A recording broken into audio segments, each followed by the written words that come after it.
क्या लड़का चुप रहा सन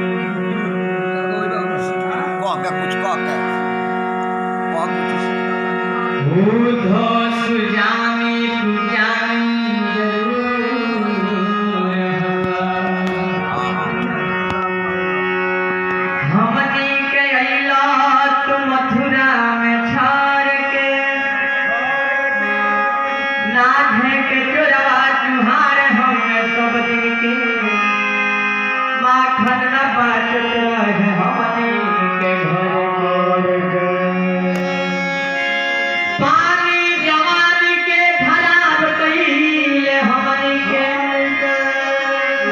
कहीं आल लिखल बिरह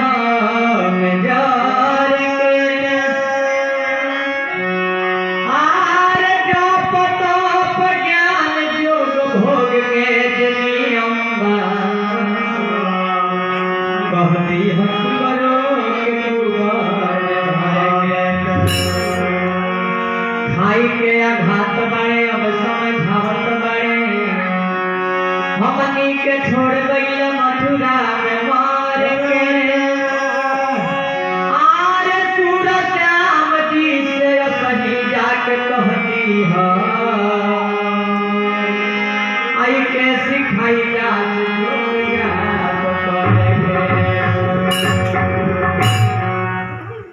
कपिल कहता ए उधो बाबा जाता नहीं तो जाते जाते एगो पाती लिख दे सखी जो और बूढ़ हो गए रहे सखी ने जो बूढ़ हो गए रहे एक श्याम आ गए भगवान से भेंट केस में के मुड़ी पार गए रहे जो हम जानती है उधो किसी के दुखो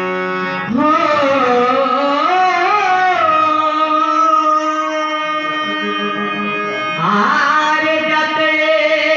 को लिखी थी पातिया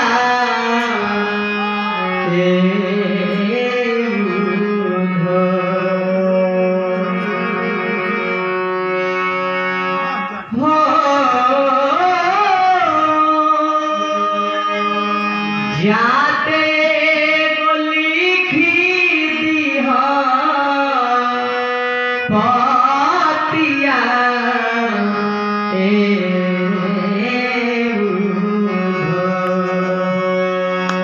श्याम के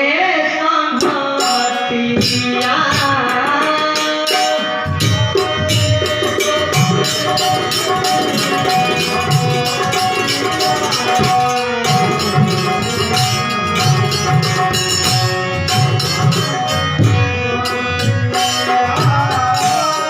जाते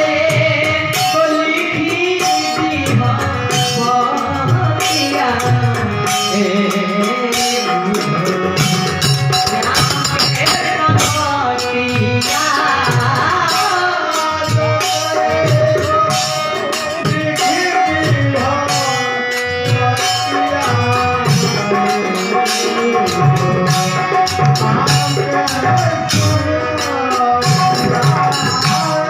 बाबा उपवास में लेके जल्दी आए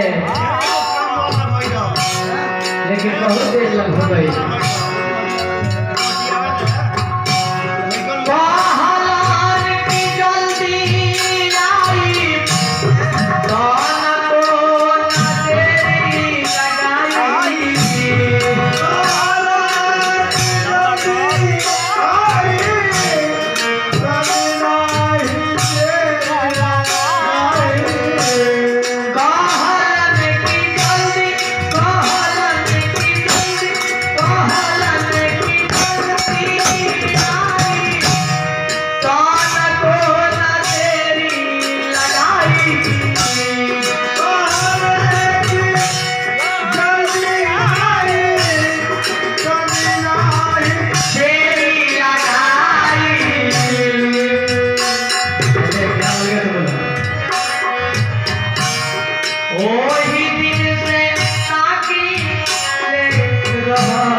ना